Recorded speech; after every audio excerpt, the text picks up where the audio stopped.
প্রতিদিনের ব্যবহারিক জীবনে অত্যন্ত প্রয়োজনীয়।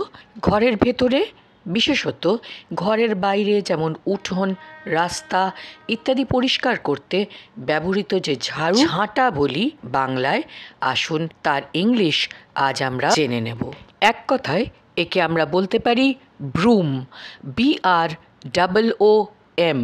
ব্রুমের অর্থ ঝাঁটা, কিন্তু আরও যদি একটু স্পেসিফিক হতে হয়, নারকোল কাঠির ঝাঁটা বা কাঠি ঝাড়ু যাকে আমরা বলি, তাকে বলা হয় একেল ব্রুম, EKELBROOM।